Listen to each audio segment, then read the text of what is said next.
morning, everyone. Thank you so much for joining us on the final day of Grad Academy. We are delighted to be joined by our headline guest speaker, Ian Burbage, who is the Head of Innovation and Change at the START Network, former Head of Innovation and Change at the RSA, and I'm sure he'll be telling us all about that. My name is Waf, and I'm the Careers and Employability Trainer, Student Futures team. So this is an opportunity to tell you guys about what we do and also share the services that we have available as part of the Student Futures team. So as I said, this session is being recorded, so do keep your mic on mute, but I do encourage you to participate, with questions, any questions in the chat, and we will be looking at them, and Ian, our guest speaker, will be addressing them as well. So as I said, final day of Grad Academy, lots more events still coming up this afternoon. So I do encourage you to join in, encourage students to also be joining in as well. You can book into any of our events using the QR code on the screen right now. So this is something you can also continue to share with the students as we have events going on still. Okay, so this is who we are. We are the Student Futures team. So we are the careers, the employability, and the startup team. And we have a range of services that we can offer both current students and alumni as well. We offer a lifetime service. So it's really good to not only encourage, if you're a member of staff, encourage your students to engage with us right now. We can help them with various things from having careers meetings, startup supports if they want to start a business through our startup hub. We also have lots of part-time and temporary jobs available. This is through Unitemps, our internal recruitment agency, and Graduate Futures, which is an EU project, which is also part of our team. We currently have about 150 jobs available right now for students. So I would encourage any members of staff, if you know students that may be interested in finding work right now, to just direct them to the Student Futures website and our teams, and we can help them not only locate some jobs, but do some prep as well.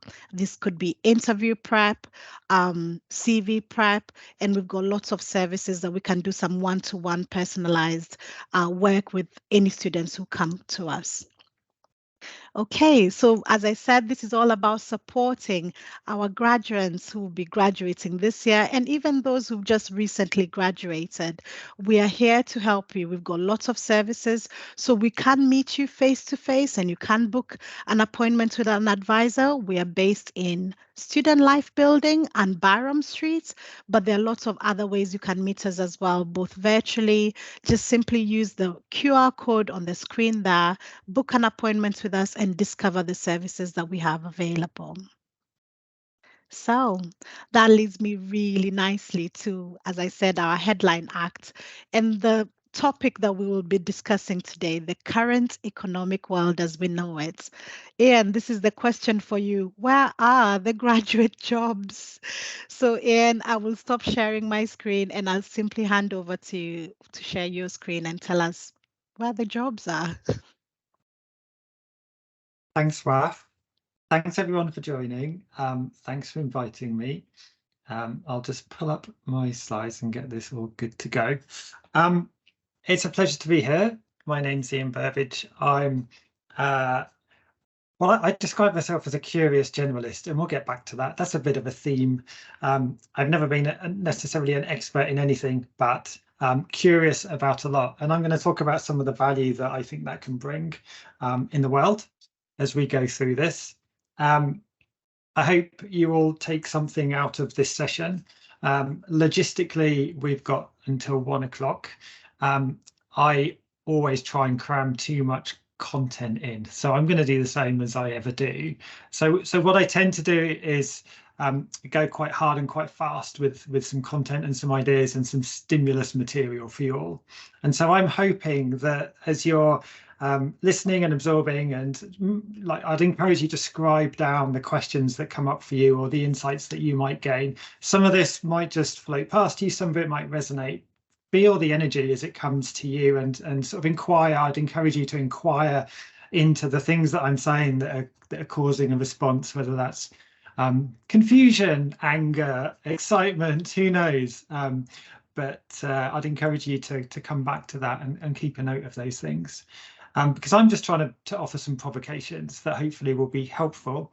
And I'll end up offering some practical ideas as to things that I think you might usefully be able to do based on my own experience in terms of positioning for the future, the future jobs for graduates that we might not be able to predict just now, as we'll get into. So I'm going to talk for about 3/4 of an hour, about half of this time slot, and then we'll have a chance to open it up for conversation and questions.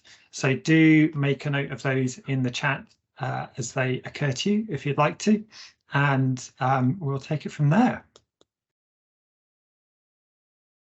Oh, so a bit about me. This is my kind of mission in life, really, as I currently frame it, which is, what can I do to help people make the change that they want to see in the world?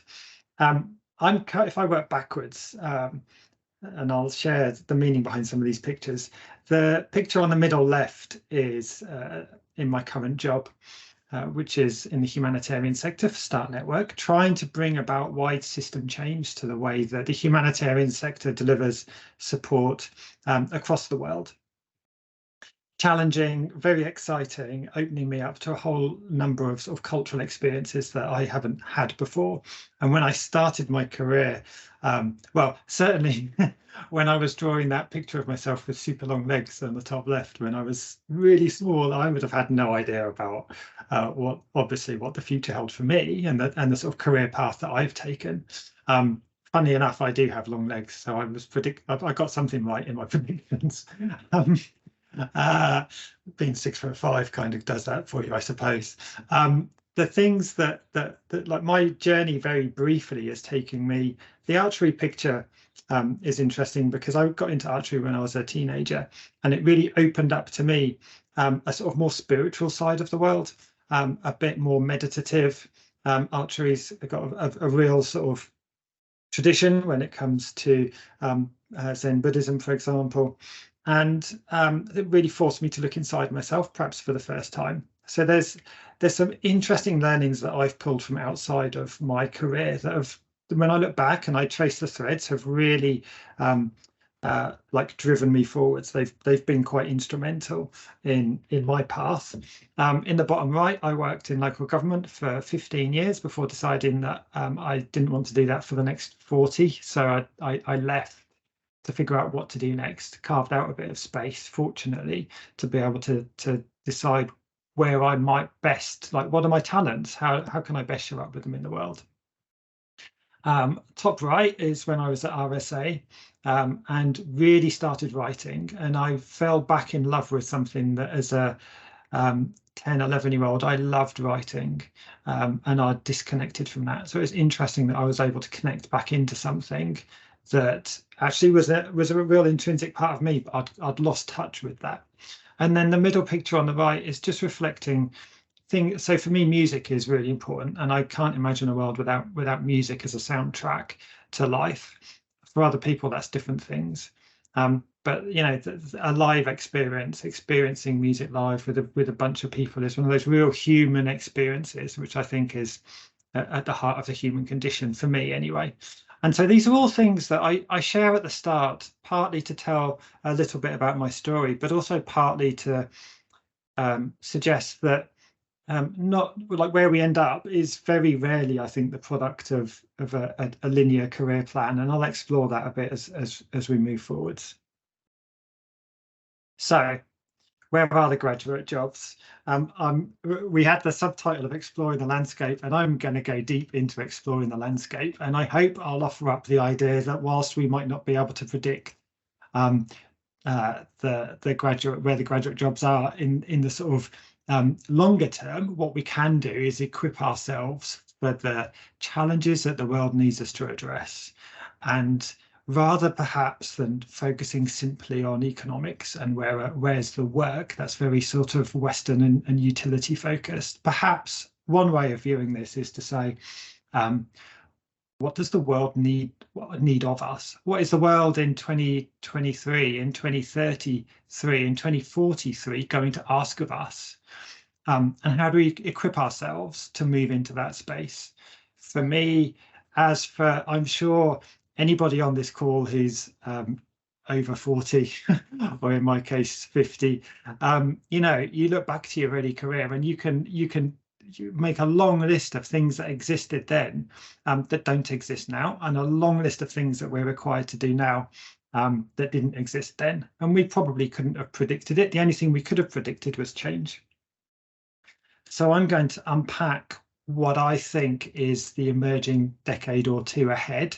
And to do that, I'm going to look at where we are now, the landscape now, the landscape of the last 200 years that's got us here, and then the landscape moving forwards. And then I'm going to conclude with some practical ideas for you.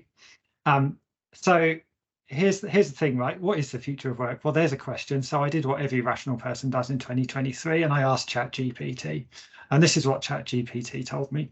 The future of work is a complex and rapidly evolving topic, blah, blah, blah, automation, remote work, gig economy, lifelong learning, all of these buzzwords. My point is that anybody with a laptop can find this stuff out. The World Economic Forum produce copious documents about the job families today and how they might migrate or transition into the jobs of the future, which careers, which jobs, which roles are most impacted by automation and AI, and you know, what does that mean? Well, we can all Google that stuff, right? So there's no point in me replaying that to you all, because then I'm adding no value. We also know that people have tried to predict the future. You know, 200 years ago, this was an impression of what education might look like. There's a way, an automated way in which we can get knowledge from books into people's brains. But even this image, when you look closely, simply shows men. It's only the male side of the species which has access to education. So even this perception of the future, which was looking over 100 years ahead, is still grounded within the existing paradigm of its day. And that's one of the challenges that I'm going to come back to. Some jobs, of course, disappeared. Some of you will know, perhaps from Mary Poppins, if nothing else, that there used to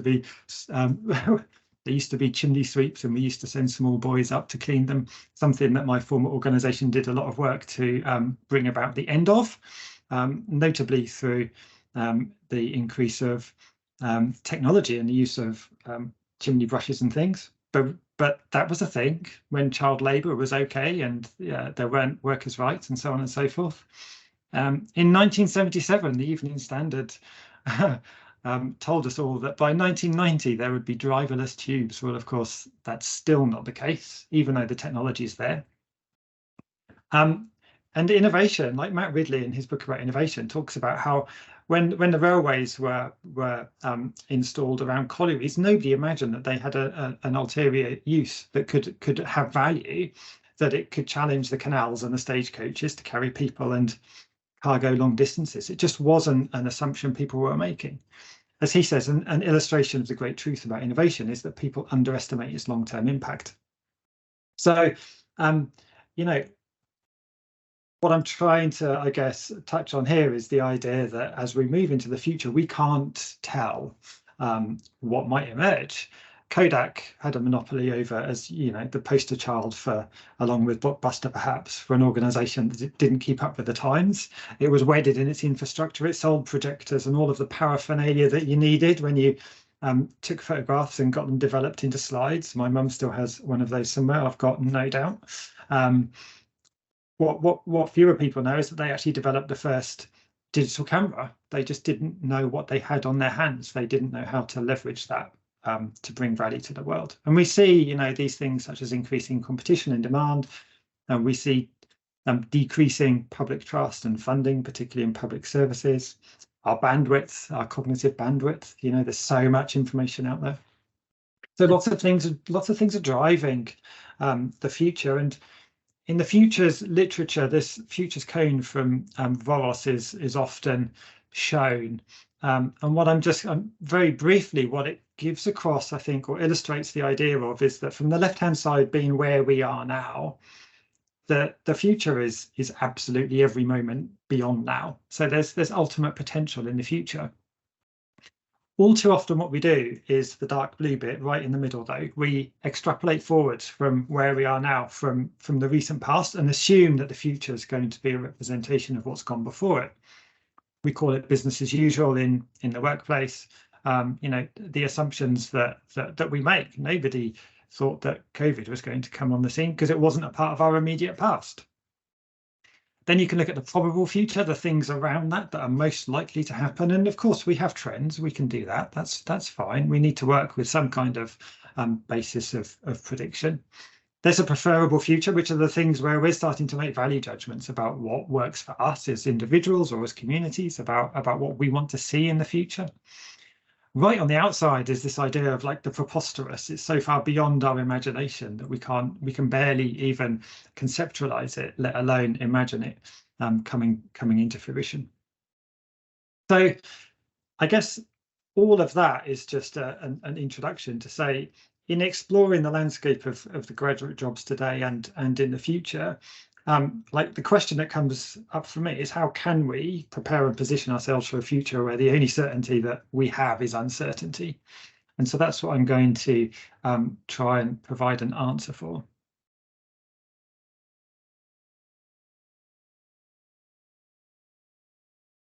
Okay.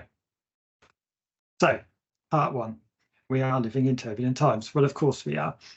Some are saying that this is the fourth industrial revolution, the first one being mechanization, the second being mass production, the third being automation and electronics, and the fourth being around cyber physical systems and how they're blending together, AI and the like. You can find this on the World Economic Forum website in much more detail if this is the kind of thing that keeps you interested. And we're living within a capitalist paradigm, certainly in the West. Certainly, those of us that are wedded to that kind of Western culture, a way of generating value that is largely extractive. That, as it says here, denies externalities. Things like pollution don't have an economic value, and so therefore aren't counted. An assumption that markets have the solution to everything, and based on this sort of reductionist mindset, that a metaphor that the world is a machine, that it can be controlled and built and fixed. And I'll come back to that a little bit. But it's made the whole sort of green economy, regenerative economy challenging. Because it's a complete and utter clash of paradigms. And it's a paradigm that's largely based on this idea of individualism, competition, like it says here, markets are the solution, extraction. It sees human beings generally as separate from nature rather than embedded and integral part of it. And I kind of don't need to reiterate the point about the climate crisis, although it will come through. This idea that fossil fuel companies, whilst we're having this accelerated climate crisis, are having massive profits at the same time, is kind of one of those signs or signals that things will change. And this is in an email I received only the other day, and towards the bottom it says, "This mad fossil fuel profit frenzy must be a last gasp, the final flare before the fizzle at the end of the era." And it's that kind of idea that actually it feels to me as though we're reaching that point. We're going through a transition towards a new era that I think makes this conversation about the jobs of the future, about the economies of the future, utterly fascinating and hard to unpack. Patagonia, renowned for their environmental credentials. This is a recent advert that some of you might have seen where they say we're all screwed, so don't tell us that we can imagine a healthy future, because the reality is it's too late to fix the climate crisis. And yet, if you read quite widely, if you look quite, if you dig into this, the chances are things are going to get worse before they get better at that kind of, large scale, as the cartoon illustrates. You'll have these slides afterwards, so you can have a look at the pictures as well. Two really well-renowned commentators have a very similar take on where we are in the world right now. There's a book called The Fourth Turning by Strauss and Howe that looks at how the alignment of generations, as each generation moves into the next phase of its life, approximately every 20 years or so, how a sort of when you stack 4 repeating generations together, you get this cycle, which they describe as a high, an awakening, an unraveling, and then a crisis. And the high is a bit like the post-war era, where there's institutional strengthening, new civic order, and times are good. The second is an awakening, where there's a real sort of spiritual upheaval. You might think, I suppose, 60s. In America, perhaps the sort of Vietnam demonstrations and what have you. A new values regime comes into being that's at odds with the previous turning. The third turning is then an unraveling, a sort of 80s and 90s, a strengthening of individualism and a weakening of institutions. Very much the sort of neo-economic order of Reagan and Thatcher playing out. And then the fourth turning is a crisis, when there's a decisive era of secular upheaval, where values regimes are in competition, and one will win out. Only to win out, there has to be some kind of denouement. Things have to come to a head, and often through history, as they tell us in their book, that's through war, that's through conflict. Maybe not just physical battles, but certainly battles for ideas, certainly competition, however that might play out. But generally it needs to end in one order coming out on top, in order to then move back into a high where things are benign again, things are calm. So that's kind of a little bit frightening and a little bit scary to understand that we're in that place now, that fourth turning was probably triggered around 2008 and the financial crisis.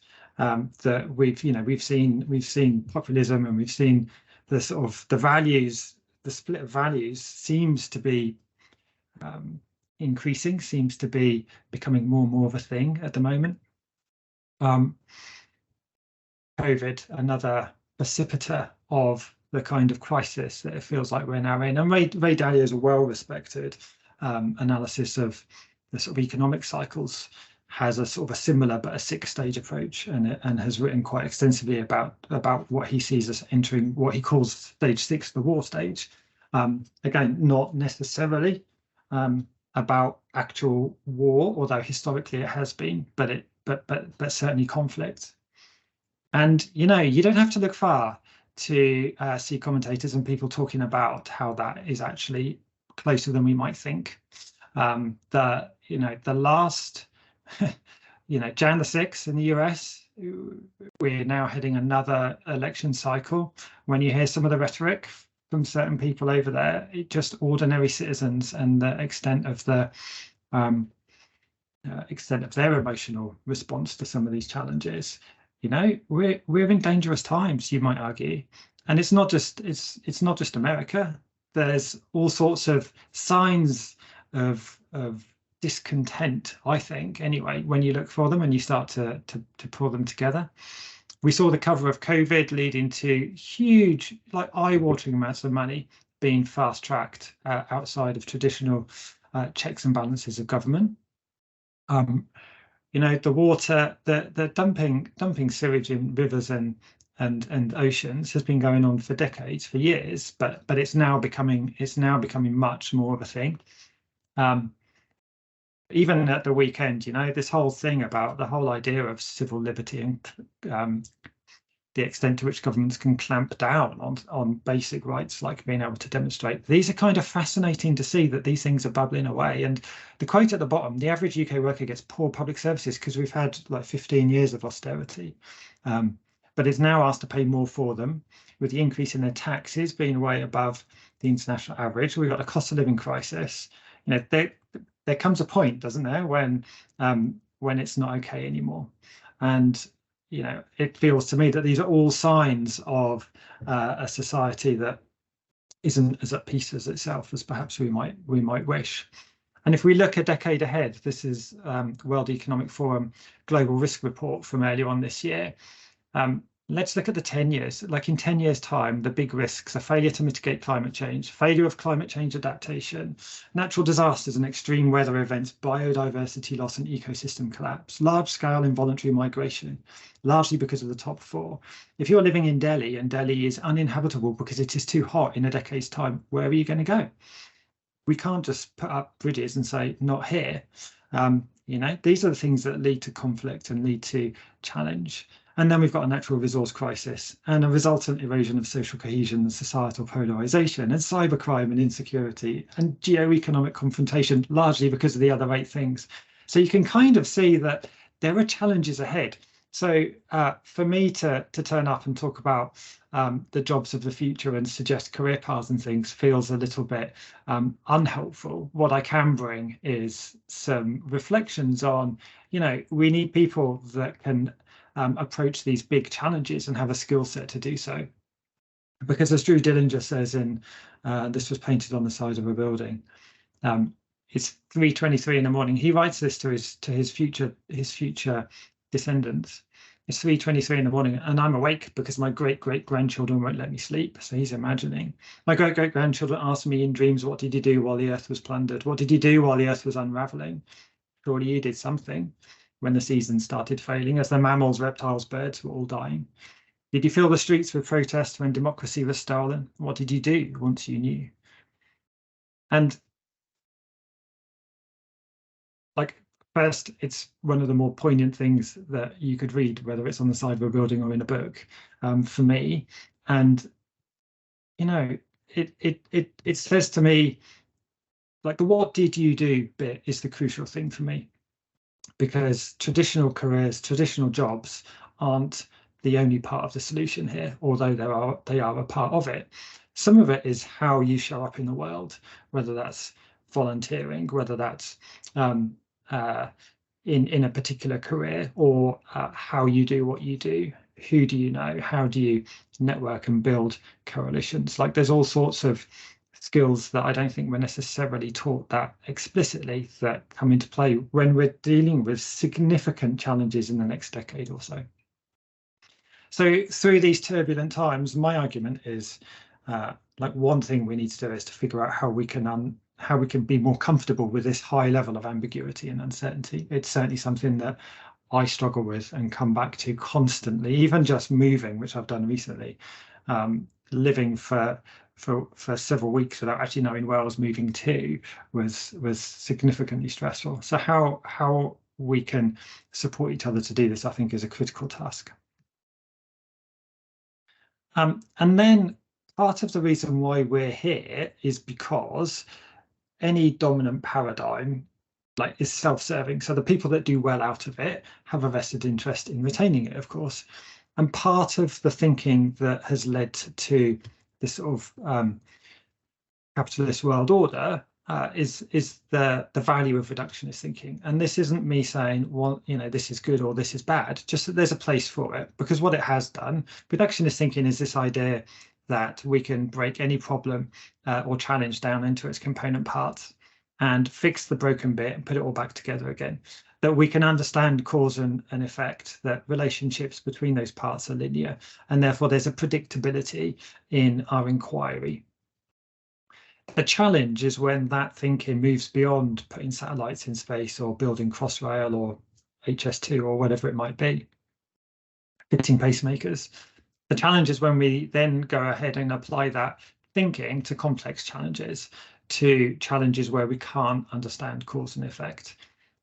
Back in Descartes' day and in the sort of Enlightenment era, there was an assumption that nature had this cause and effect relationship. That sort of body as a machine metaphor was prevalent, and it was kind of applied to everything. And one of the things that I think we can do is be mindful of its limitations.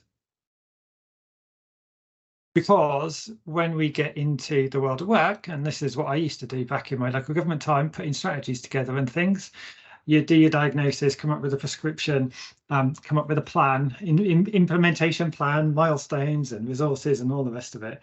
and you get it signed off. So, you might do that in-house, you might get your major management consultancy in to do it for you. And then, of course, you get to the implementation stage and it's all a little bit broken. In this case, the quote, it's not our fault if you don't know how to execute a plan. So generally, because of this paradigm, we blame the person. We assume, because of an individualist mindset, we assume it's the fault of the individual. So that's why we have HR teams that can put people on performance plans or mentoring, or we send someone on a training course to do Prince 2 or whatever it might be. We don't account for the fact that it's the context that's changed, because we're actually trying to solve a problem with reductions thinking when we need an alternative. And that's something that I think, when we're starting to think about the skills that we can bring to our work, it's this kind of thing that I'm fascinated by. So, let's look into this a little bit. F.W. Taylor is fairly well renowned as the sort of father of scientific management.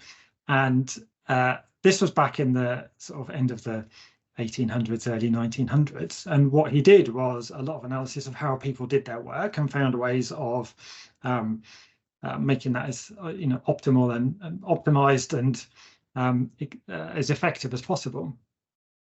And then you had this new cadre of people called managers who had to oversee the workers, because the workers were just automatrons doing their thing. So then we had to manage them and incentivize them and offer some kind of sanctions if they were a bit rubbish at their job. And a lot of that thinking, when it was applied to factory work, is still informing the way that we design and deliver our knowledge work now. And 3 examples on the screen. COVID has brought this to life, right? People wanted workers back in the office, even though a lot of evidence shows that workers did their best work out of the office because they had flexibility, autonomy, and greater sense of purpose, the things that Dan Pink and others talk about in the literature around what makes good work for people.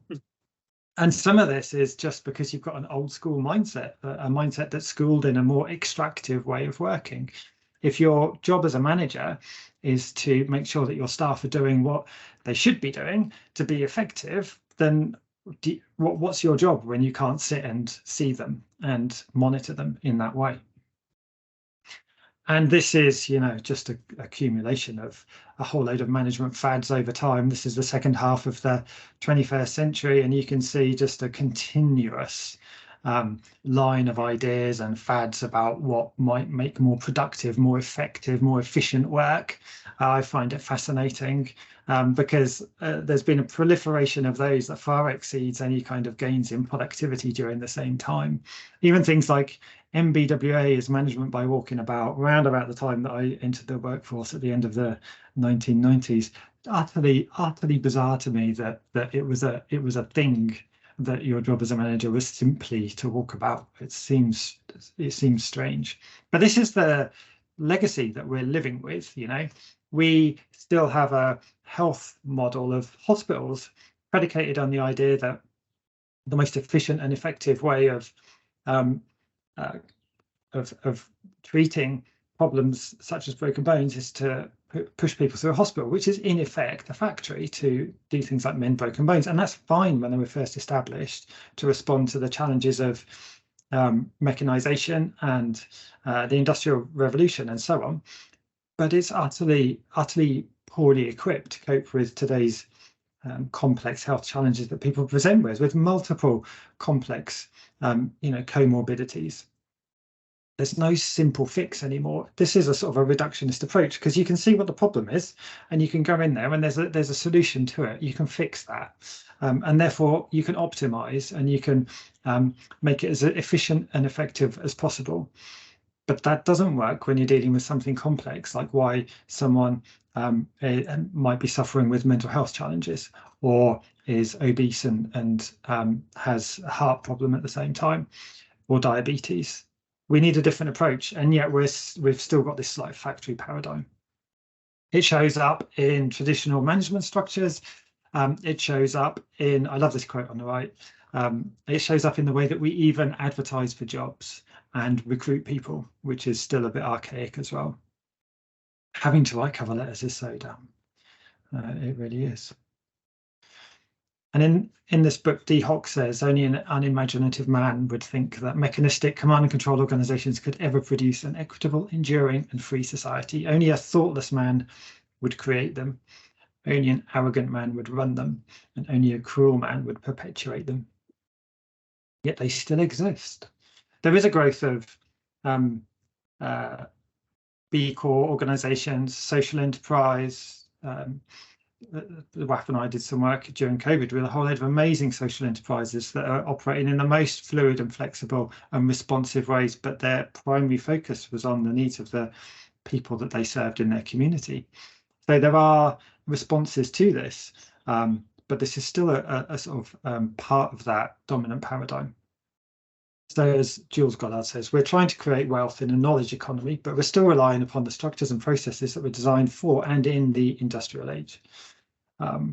Whether that's, the 9 to 5, the 5-day working week, even though that's increasingly being challenged, that's been a battle that many have been fighting for some time to get to, even to a 4-day working week. Flexibility over working. In the knowledge economy, you don't just switch off, you can clock off. But you can't clock your brain off when you're dealing with the kind of challenges that we all deal with on a regular basis. I'll be out running, or I don't know, doing something of a weekend, and you can't stop an idea coming in or your brain from mulling over or something because it's a really knotty problem that you're tackling. So those boundaries are just not what they were.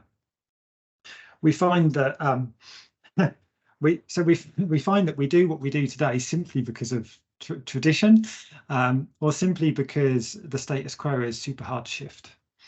And to quote Buckminster Fuller, the task really is to build a new model that makes everything that exists obsolete, rather than engaging in a battle within the existing reality. So I find that kind of exciting, and I think that's part of the work of our time. Is what does that look like?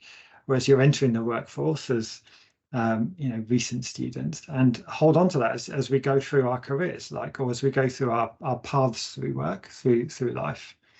Are we doing things that make the existing model obsolete when we don't feel as though the existing model is best serving our needs? Because we are in the grip of the dominant paradigm. I've already suggested that we could be seeing the death throes of it, and that there might well be the emergence of something over the next decade or so. And ultimately, that means we're having to challenge convention. And then finally, this idea that I touched on with the futures cone, that the challenges of the future don't always look like the challenges of the past. This is out of Richard Nisbet's book called The Geography of Thought. So what goes with this, A or B? What goes with the cow? Is it the chicken or is it grass? And this is some research that was done with students by, I can't remember the name of the researcher. And what they found was that for American students, or students that were in Western countries, most often would pick the chicken. So the chicken would be the dominant answer. So I don't know what people on this call thought. If you thought chicken, you're in the majority from the sort of a Western perspective. The cow and the chicken are of the same, they're both animals. So we categorize. Generally, we're taught to categorize, and we can go back to the Greeks to thank us for that. We say, well, they're both animals, so they're in the same category, that fits. Whereas the Chinese students that the researchers interviewed would by a majority pick grass. And the idea, Claire, is that they would see the relationships. They would see that actually the relationship between cow and grass is that the cow eats the grass. And so they weren't by default looking at categories, they were looking at relationships.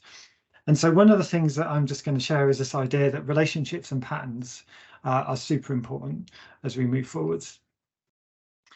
And so another quote from that book sort of reiterates the cartoon that I showed earlier with that sort of 3-step logical coherent plan, because we're taught in the West that smart people can find the answer, that smart people get all the good grades, that's what success, those are the success metrics.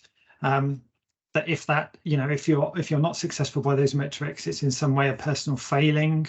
Things are very individualized and personalized. I'm generalizing, of course, but that's the society, that's the broad sort of paradigm within which we're living and working. So here, this this idea, this sort of Western style, in the belief that we can freely manipulate the environment for our own purposes, a behavioural sequence where we set an objective, develop our plan, and then act to change the environment in order to bring that plan to life. So a person with that style, with that approach, when that's everything that you've been schooled into from a child, the kind of the pattern spotting, the relational, looking at what exists in the gaps between people, between things, between organizations, between ideas, is a much harder one to grasp. And yet I think that's increasingly the kind of approach that we need with the kind of challenges that we're facing. And part of that is this idea that I touch on, that not all problems are equal. Some problems are solvable, but some aren't. And those that aren't have these kind of three broad characteristics. They might be wicked problems. This was a term from 1973. Horst and Rittel wrote a paper, and they had like some characteristics of these wicked problems. But they're things that result from the interaction of multiple causes. And therefore, you can't predict those interactions because they're not linear relationships, as we've seen. So the way to address them is you actually need to convene a group of people from across the wider system.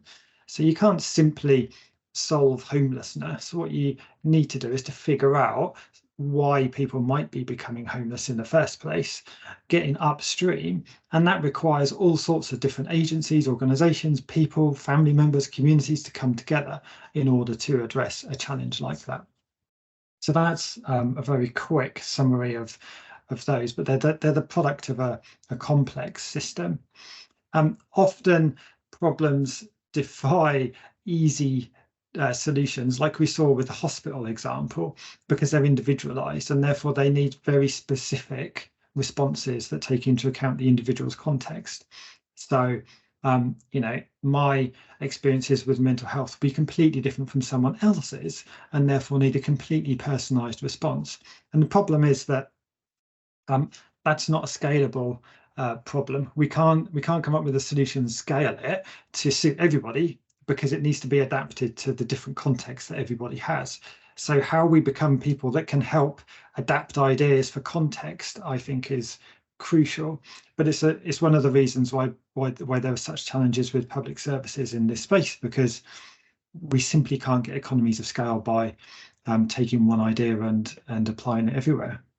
And then finally, of course, there are all sorts of challenges that need the mobilization of consent, which is why we have a political system, and whether that's how much money we want to put into the armed forces, or where to build a new road in your town, or are we going to license this new betting shop, or whatever else it might be. Like, these are things that we need a societal response for, and so we offer power and ideas, support, consent through a political process.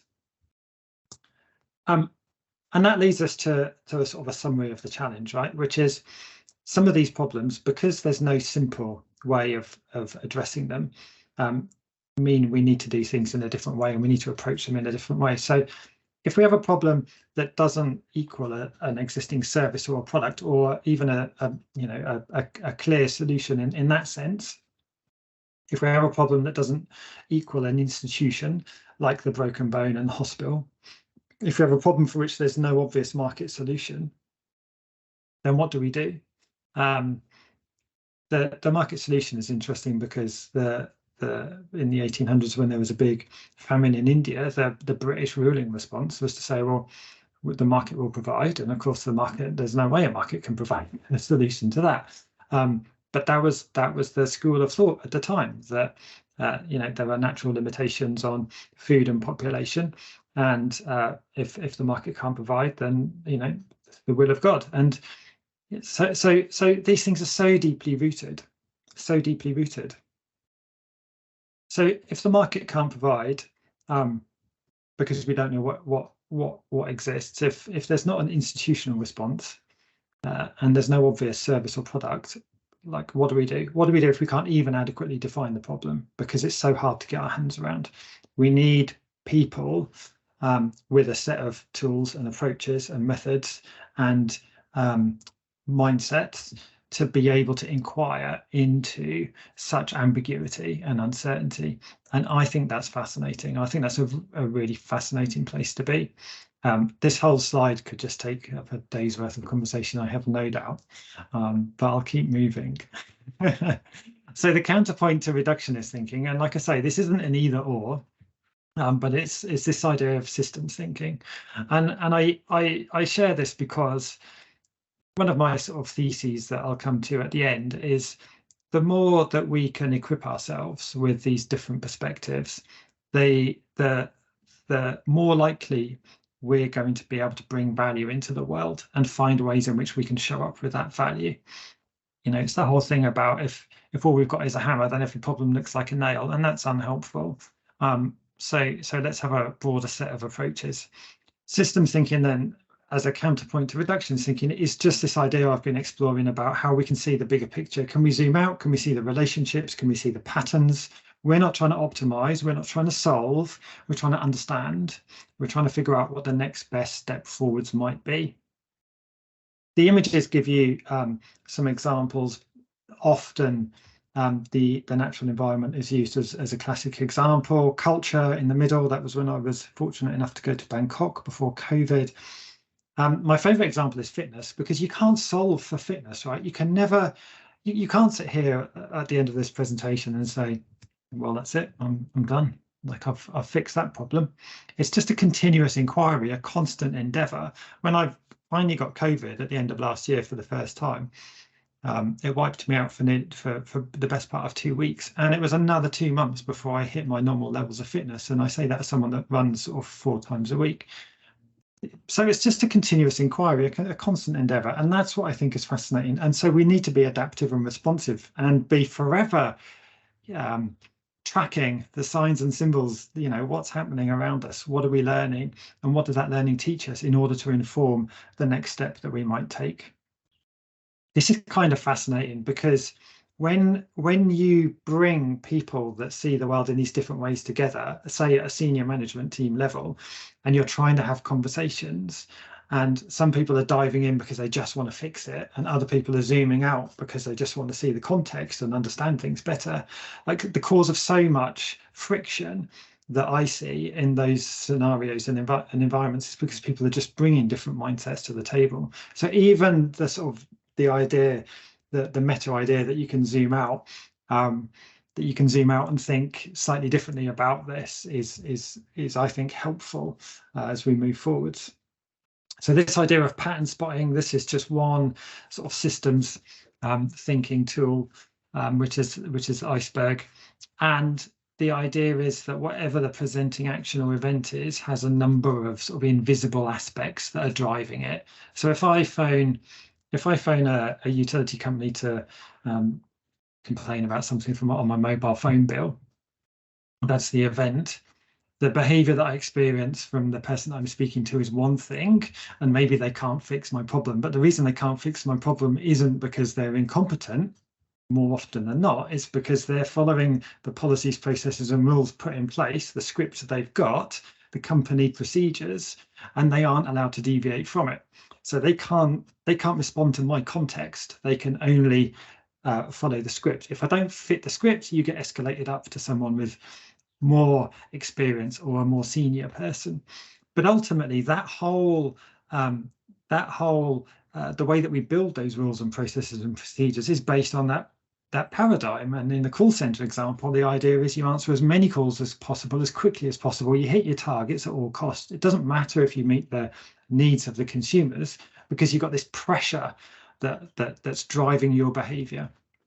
And we see that in the design and delivery of so many things that I won't go into, but you might, as a thought experiment, you might think about things like the welfare benefits and the support we give to people who are unfortunate enough to lose their job and who need state support. You might think about how the same kind of thing plays out.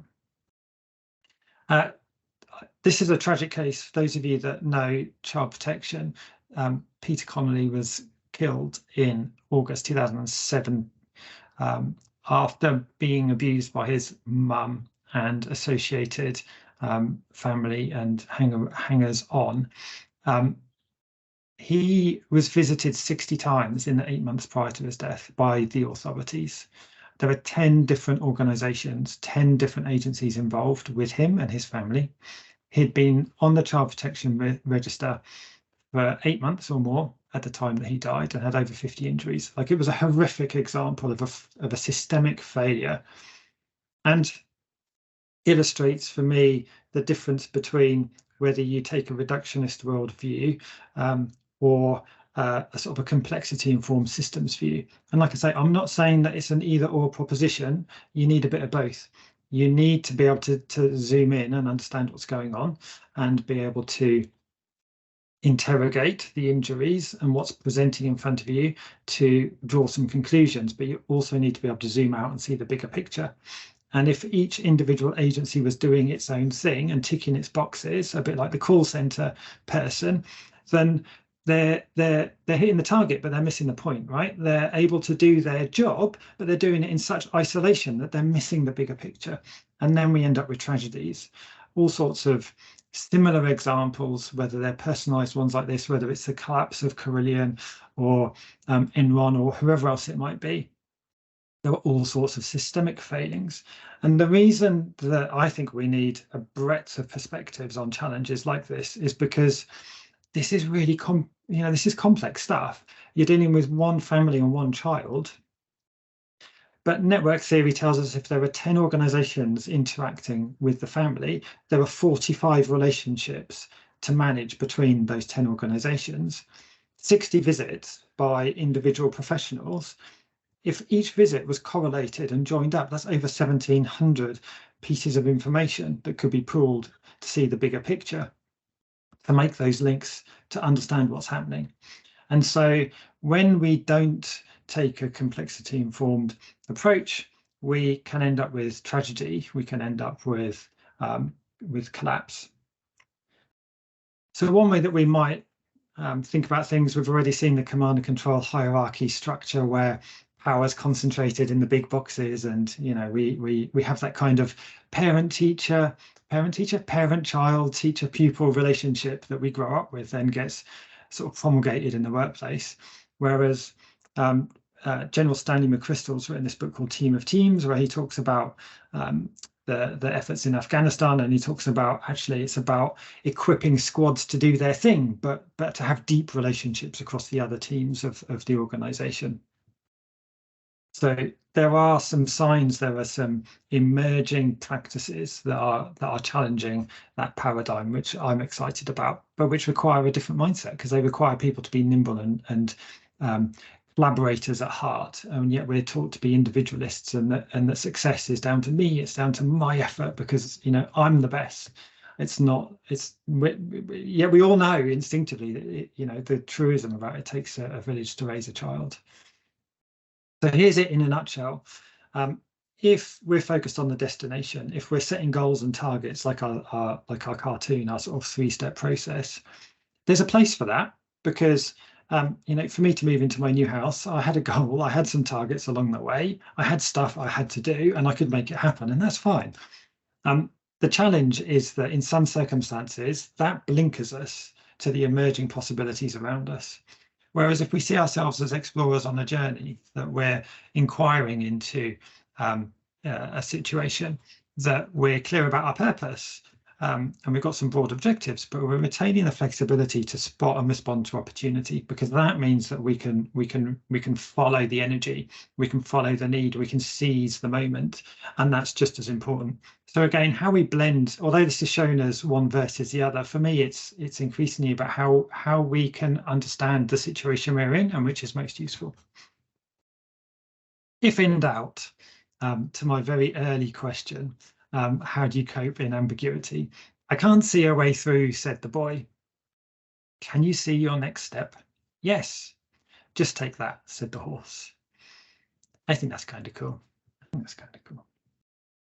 So we need to be navigators through complexity. I'm going to take just the next few minutes to offer some practical ideas on how we might do that, and then I'll stop. So the economic world as we know it, we've zoomed around a little bit, zoomed out and had a look at some of that in terms of how we've got here and where we're going, explored the landscape a bit. So how do we position ourselves? David Epstein wrote a book called Range, which was about how we develop our range of knowledge and interest and expertise as individuals. And he says, if you're working on well-defined and well-understood problems, specialists work very, very well. And kind of that's what I'm saying throughout this presentation, really. There is a need for it. I want a specialist to fix my heart problem. I don't want a generalist who's meddling. That's why you go to a general practitioner, but he refers you to specialists, and that works beautifully. So long as you can get to see the GP in the first place, of course. But as ambiguity and uncertainty increase, which is the norm with systemic problems, then breadth becomes increasingly important. So I'm making the case here for breadth of perspective, of insight, of ideas, in order to show up in the uncertain world that we inevitably face, and to be able to respond to some of the massive issues that we can barely even imagine yet. Cal Newport's got a book about deep work, where he basically says his basic thesis is, if you go back to some of the, your Da Vinci's of the world, they achieved so much in a lifetime, and so much of that was because they weren't distracted. Now we have 1,001 different ways to distract ourselves these days, but he talks about deep work as being work in which we can avoid that distraction. And he says that it has great value, and the first is to do with learning. We have an information economy that's dependent on complex systems that change rapidly. To remain valuable in our economy, therefore, you must master the art of quickly learning complicated things. So that's reinforcing, I think, some of what I've been saying. How can we do that?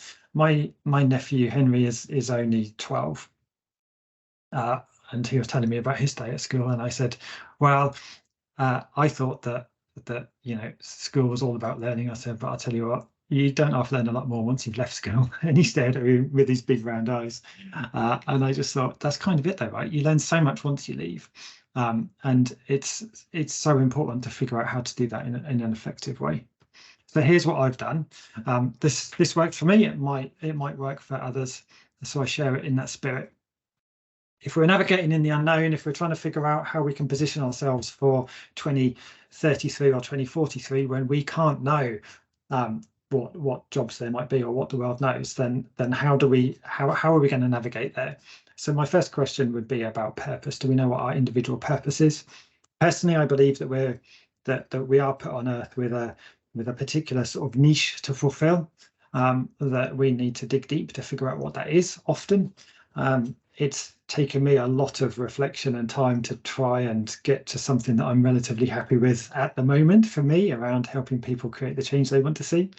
I certainly wasn't there even 2 years ago. Some of these things I've done, which is kind of interesting, I think, like, what are the things that excite you beyond just your existing skills and knowledge? What gives you energy? Like, where do you feel yourself, like I was saying at the start, lighting up? You're suddenly you're speaking quicker and excited, or you feel anger and you can feel your blood starting to boil. Do you blend different perspectives? There's some stat I couldn't find as I was prepping for this about there's a really high proportion of Nobel Prize winners in sciences that also are experts at magic, or playing musical instruments or whatever else it might be, because they gain insights from blending those different endeavors. But also, like, I went back, what did you love as a kid? Like, I talked about writing that I just lost touch with, and so those, I think, we instinctively as a child, we often are drawn to the things that I think ultimately are aligned to our purpose. And then I'll show you how I've done had a way of trying to bring that to life, to identify what they are, and then to find what the delivery systems are. So maybe it is working for an employer in the humanitarian sector. Maybe it's working for local government because you're actually really embedded in the town in which you grew up, and that's the thing that's important to you. Or maybe it's about helping people less well off, or maybe it's about volunteering, or maybe it's about building your own startup or perhaps you're working for an employer in something which really doesn't align, but what that does enable you to do is to develop your side hustle that is aligned. Like, there's all sorts of delivery systems out there. And then the third thing for me is, how do we constantly keep nourishing ourselves and building our our ideas, our practice. And this is what it looks like. So here are my sort of 6 pictures of how I some of how I got to be here today. This is my compass. This is the best I could do it at short notice. These are the things that I've sort of intuitively been interested in: people and places, culture, organizations. Some organizations are amazing, some are just dysfunctional. Like, why is that? Why are cultures so different? And they actually, when I mapped them, broadly align with my more formal learning. So my first degree was in geography, and I explicitly looked at the interaction of people and place. My second degree was in behavioral science. I didn't give that any thought. I just signed up and did it. And I realized that actually I was fascinated in why people make the decisions they do. Like, I put that on there. I've got audit and management qualifications. I don't often tell people that I was an auditor for a while, but we all learn, right? You learn something from things, even if it's that's not your path. But there's actually learning from that I still show up with in my day job today. And then systems and innovation. And then around that, some areas where I've got experience and things where I think I really can add value. I won't go into these in detail because I'm just trying to illustrate the point. And then my delivery systems, this is how I'm sort of thinking about it at the moment. I think I'm an explorer. I explore ideas. I explore what the world needs. As you can tell from this presentation, I range quite widely in terms of thinking about how to bring value into the situations in which I show up, trying to build bridges. I had this insight that building a bridge isn't just to connect point A and point B, but if you zoom out and you look at, say, a road network, and you destroy all the bridges, suddenly the whole thing grinds to a halt. If you build a bridge, you facilitate the flow of information, of ideas, of people, of trade, of commerce. So I quite like the idea of helping to put in place little things that can create outsized impact. Love writing. Doing a lot more of that now, as WAF knows, and convening, bringing people together around problems. So that's one way in which I've sort of tried to collect the things that I think that's kind of like me in a nutshell. So that's some insight, and maybe that's helpful in terms of the jobs of the future. I think it's almost less about that for me and more about how are you going to show up in the future such that you can help address whatever the presenting challenges are. Here's an alternative version. This is the personal leadership canvas.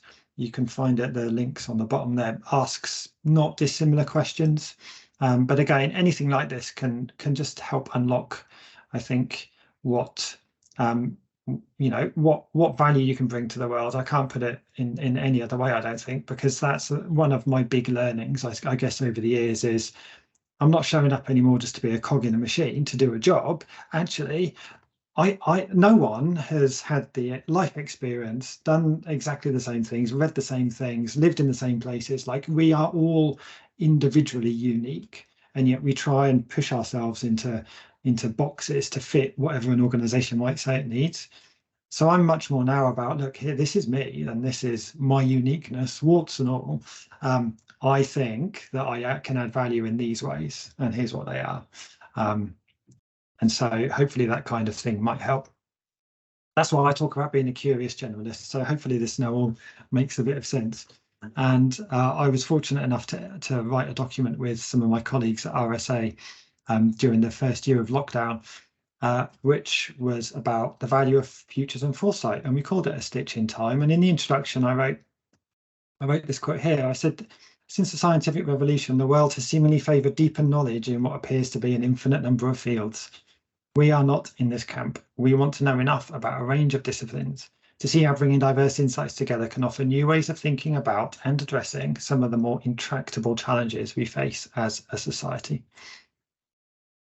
And that's kind of what I think, in a nutshell, we need. I've developed out these sort of what I call a manifesto. So these are things that I advocate for of myself. So I share them in that spirit, not to suggest that they will work for everybody, but these are the things that I keep checking back in with and saying to myself, am I doing these? Am I staying curious? Am I feeding my mind daily? Like, do I read for 30 minutes? And do I read something useful and not just flick through Twitter? Am I capturing my insights? But actually, you know, when you go through these, I constantly have to challenge myself at number 9 to share my ideas with the world. I read this thing the other day that said, look, if you don't share your ideas with the world, then they're nothing. They mean nothing because they're stuck in your head. And so you're not sharing them because you want people to necessarily adopt them, but you just want to see what happens, put something out in the world and see what happens. So that's an uncomfortable place for me. But talks like this with you all and the kind of writing that I do and the work that I do is all about getting uncomfortable and finding ways of sharing the stuff that's in my head and seeing if it's of value. So that is where I was going to go to. And because I went quite deep on some of the challenges of the future, I wanted to end with Emily Dickinson's quote about hope, where she says that hope is the thing with feathers that perches in the soul and sings the tune without the words and never stops at all. Because I think hope is kind of cool as we move into the future. That's it. I've overrun, for which I apologise and I thank you for your indulgence. But I'm going to stop now and see if anybody wants to say anything. Can we just start by thanking you, Ian? Extraordinary. But I've said that to you for 4 years straight, but amazing every single time. And I'll actually just go straight in and open up. Any thoughts, any initial thoughts? Anyone?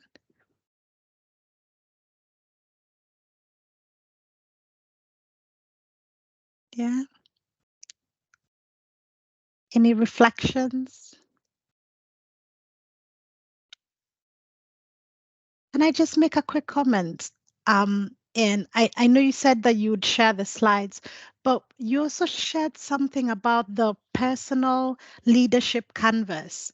Dr. Claire Horrocks, who is on the call as well, mentioned that that would be an amazing resource to actually work with. I can see that as a workshop. So any chance you could share that canvas? Because that would be a wonderful activity for students. Yeah. Let me find it now. Yeah. Any comments, Claire? How do you imagine you would work with that personal leadership canvas with your students?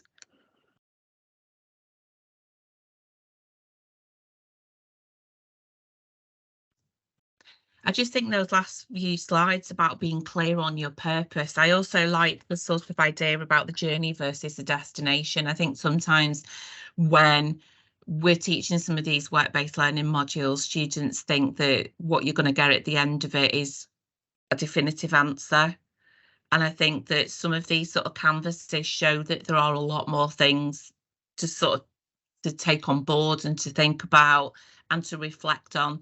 And that's one of the things on my module where I say career planning is just as important sometimes as getting a placement, depending where you're coming from.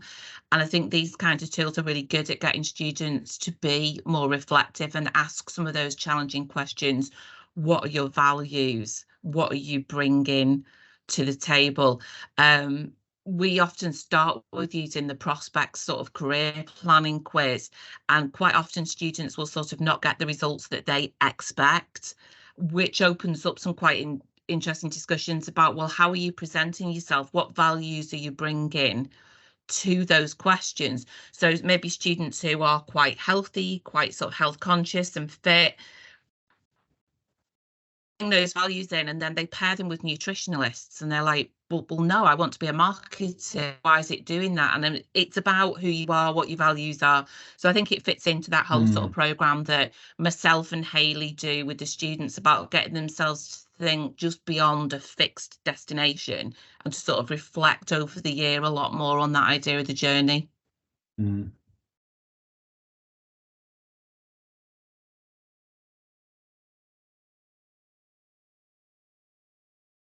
I think so. I think that's right. Like I think I always find it challenging that we're forced to specialize so young when you can't really ever know what it is like. And then you hear lots of people who I was speaking to someone the other day who said, well, I did my first degree and it turned out that that wasn't what I wanted to do. And then I did something else and then I did something else. And yet society generally sees that as a failure, that someone doesn't know what they want, that, you know, maybe they've not got good moral fiber because they keep aborting things. And it's like, but actually it's okay. It's an investigation and that's okay. I think it's okay anyway.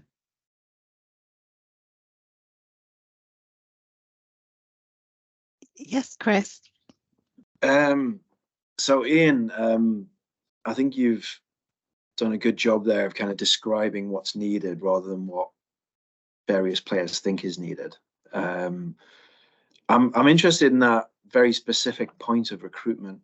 So, you know, if part of what you're saying is the way a lot of our institutions, say, are set up is not actually going to help solve a problem, and what they need, whether they see it or not, is that much more systems thinking, adaptive, curious kind of new entrant. There's the risk, if we use the phrase of recruiting in your own image, there's the risk that what the candidate is presenting isn't being seen yet by what the recruiter is expecting, if you see what I mean. So I'm just interested in what your thoughts are or what your advice is for those who could start to actually adapt into the existing order, because having put themselves out there through a recruitment process are increasingly seeing that the time's not here yet. Do you see what I mean? Yeah. How do we risk people adapting back into the kind of order that's not actually what's needed? Yeah.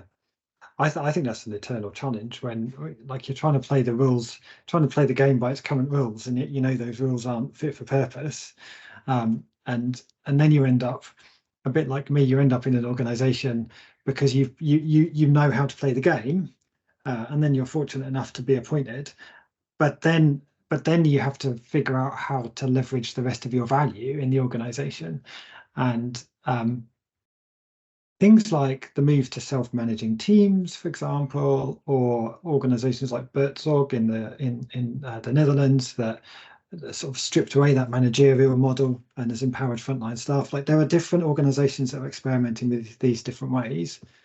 My take is, I think a job description to me, like, it's no different to it's just a specification. Whether you're commissioning the build of a new office, or you're buying in a person, all you're doing is specifying what you want them to do, so you can hold them to account for delivery against those things. Whereas, and that might be utterly fine if you're, I don't know, if you're an accountant, or you've got a very clearly definable job and you know what good looks like, and that's fine because that's the realm of experts. You can buy in your experts. I think the challenge is for people like me, like my eternal challenge is, I can see in my organization where I can bring value, but my job description could constrain me from doing that.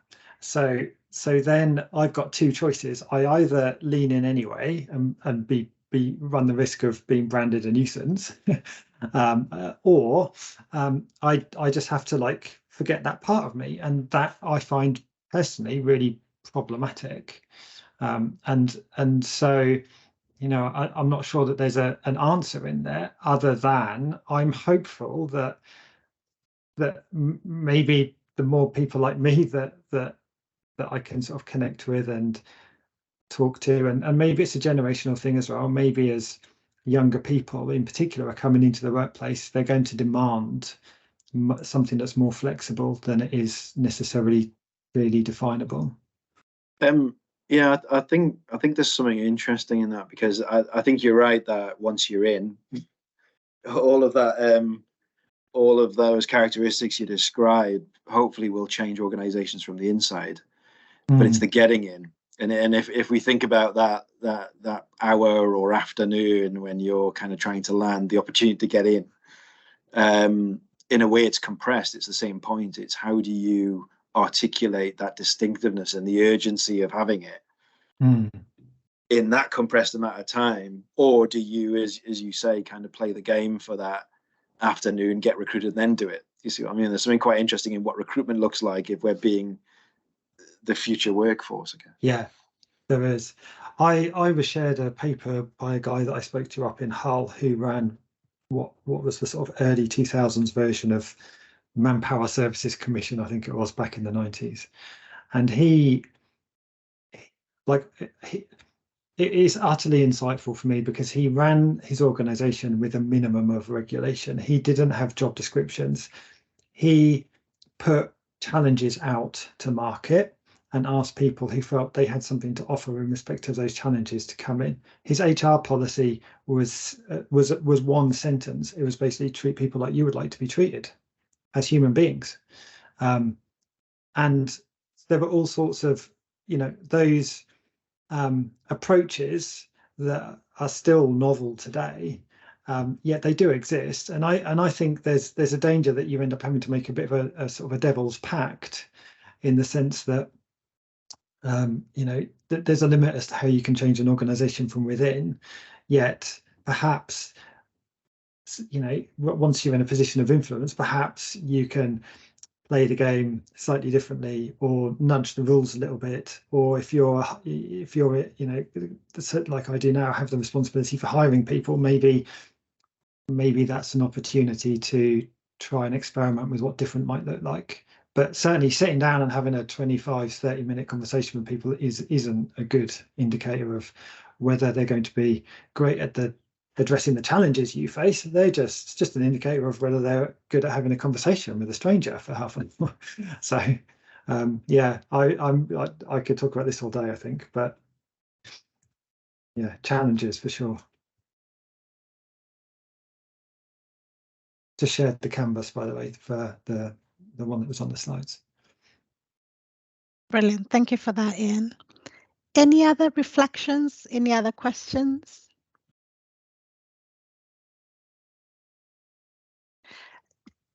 I have one, Ian.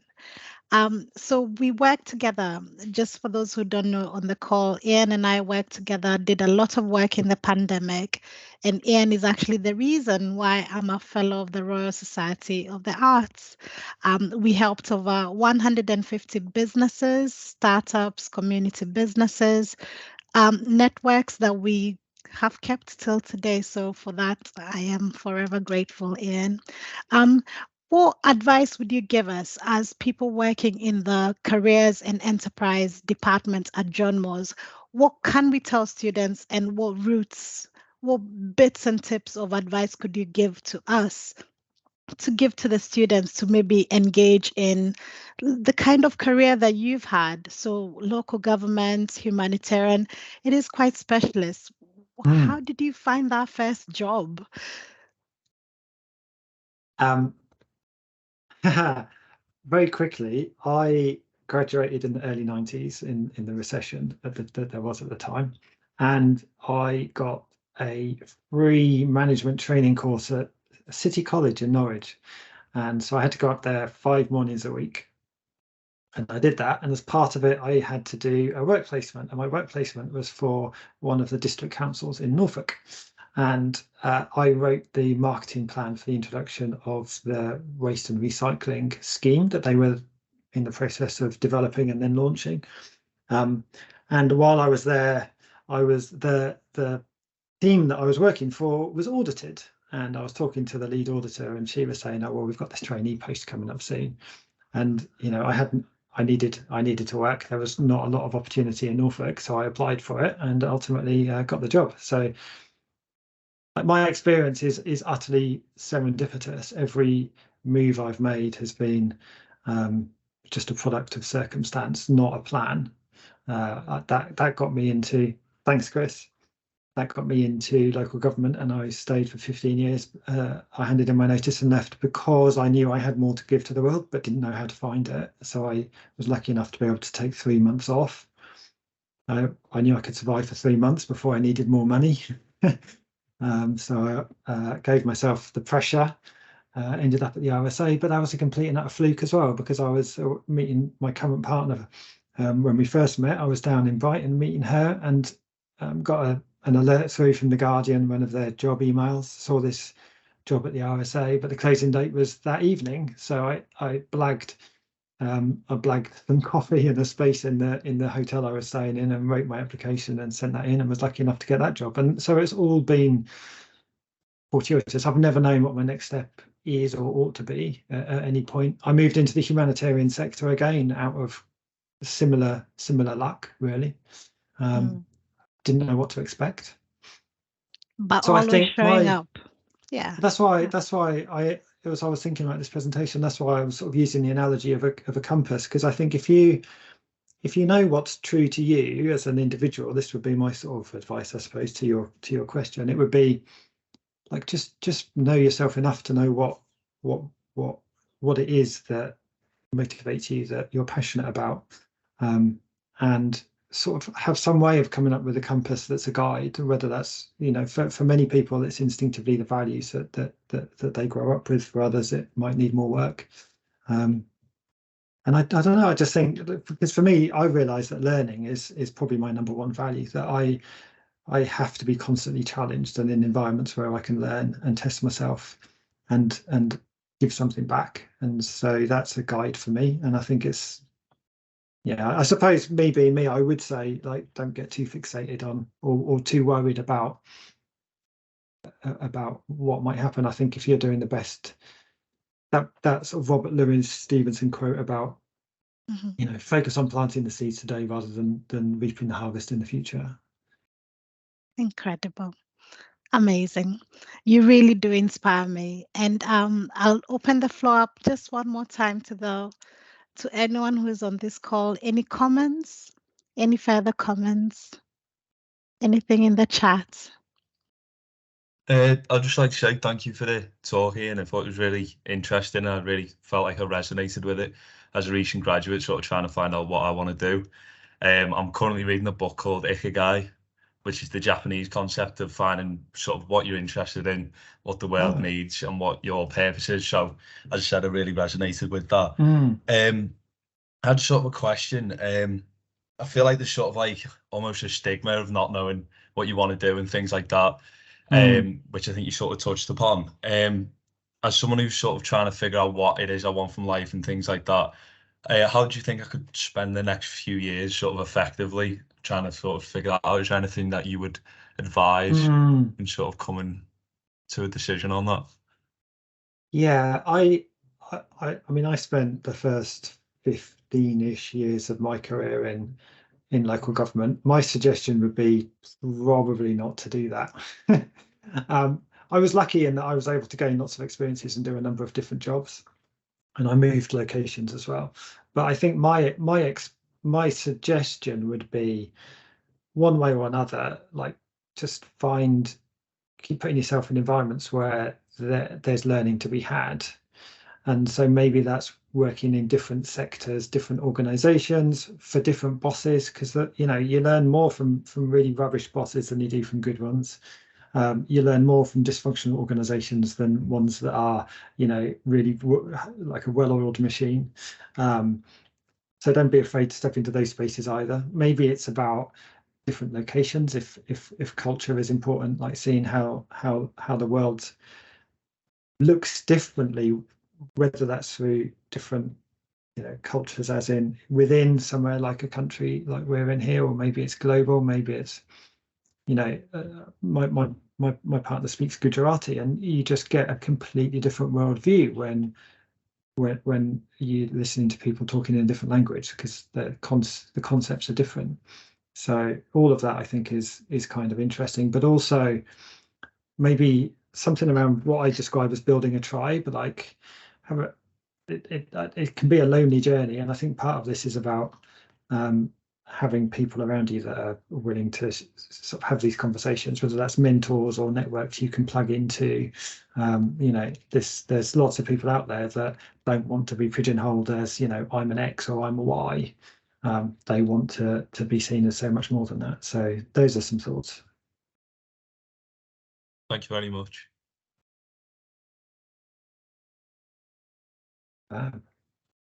We have some amazing comments. You have inspired many in, even Claire, you in the right mind frame now for planning. Go forth, excellence. Well, I know I crammed in a lot of content, so thank you for bearing with that. What I would say, I will share the slides with Waf so that she can ping them around. if anybody does want to arrange a follow-up conversation, then you'll then have my email address. You can find me on LinkedIn and the like. So do reach out if anybody wants to follow up. I'm always happy to talk to people. So